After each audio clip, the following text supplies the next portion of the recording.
Did you know? What? You do know. And I want you to tell everyone how it is possible to still get a 3% mortgage rate.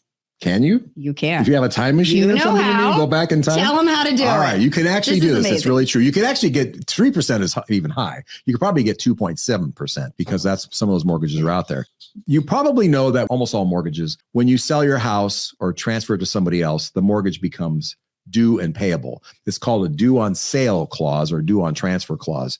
That was put into effect in 1982 by Congress. The Garn Act is what it's called. Your buddy? My buddy, yeah, Jake Garn. And it required that to happen. So there are some loans, though, that are still assumable. That means you can buy the house and you could take over the mortgage from the person who has the mortgage now. And not old loans. They just carved out certain kinds of loans. Right. So that are still possible. So loans through the FHA, through the United States Department of Agriculture. I didn't even know they made loans. They did, but they do for some rural kind of lands. Yeah. And the Veterans Administration. So if you can buy a house from someone who has one of those mortgages, you can assume their loan and take over their payments. How about that? But you have to qualify, and it's really hard to qualify. So for the USDA and VA loans, you need a credit score of at least 620, kind of hard to make. Right, 620. Yeah, break. Yep. And most for people the buying FHA, their homes are in this area. For the FHA, it's 580. You could have a recent bankruptcy and still be at 580. So the trick is to find houses that have these loans. It's not common knowledge. And in the real estate market, I don't think it's caught on yet that sellers who want to have a VA or one of these loans actually has a big leg up on everybody else because you can take over their loan and get financing at the low rate that they have.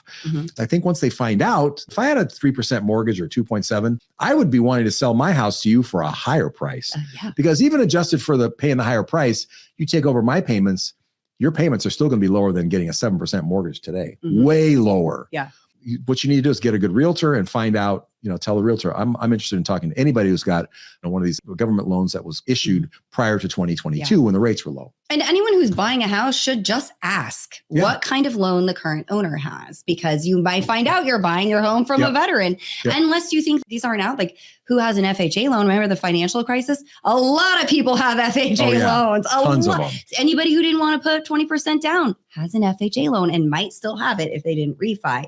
Here, one of our employees got a VA loan only 2 years ago. If he wanted to sell his house, you could assume his loan at his amazing interest rate. Yeah. So it's out there totally. They are available. And you could get your kids in these loans. You just have to be smart and you got to look for them. You got to dig. You got a needle in a haystack. Ask your realtor. But, they're there. And you should, I think you could even buy rentals like that. Right? I mean, why wouldn't, who's to say you can't? I can't see I don't know. Not. We have to see. Yeah. But I would be trying to do that. I mean, I'm just telling you, this is not widely known and you heard it here first. So if you make money, let us know. You can come invest it with us. Yeah. No, but why would you not? Of course. They're there. They're just right for the taking.